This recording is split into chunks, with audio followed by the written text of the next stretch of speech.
મારું નામ જયાબેન કાનાણી છે. મારી ઉંમર 52 વર્ષ છે. મને પગને ગોઠણની ગાદી ફાટી ગઈ અને લિગામેન્ટ ચેન્જ ખેંચી ગયો હતો.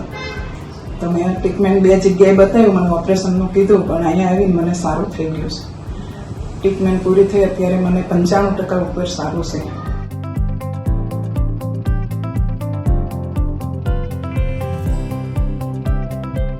નામ ભગવતીબેન. મને પગનો પ્રોબ્લેમ હતો, ગાદી ફાટી ગઈ હતી. તો 2-3 દવાખાને બતાવી પણ સારું નતું થતું. પછી સાહેબ બધા કે ઓપરેશન કરાવો. પછી અમને મોબાઈલ ઉપર તમે જોઈ અહીંયા આવ્યા તો અમને 15 સિટિંગ કરાવી, તે અમને બહુ સારું થઈ ગયું.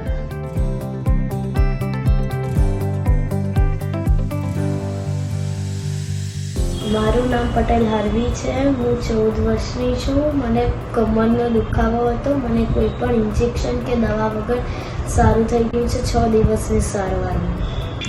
મારું નામ વિનોદભાઈ પટેલ. મને પેલા ઘૂંટણના દુખાવાની તકલીફ હતી. 1-2 ડૉક્ટરોની સારવાર લીધી. અહીંયા આવ્યો ડૉક્ટર સાહેબ પાસે, એની ટ્રીટમેન્ટ લઈને મને 90% 95% સારવારથી સારું થઈ ગયું છે.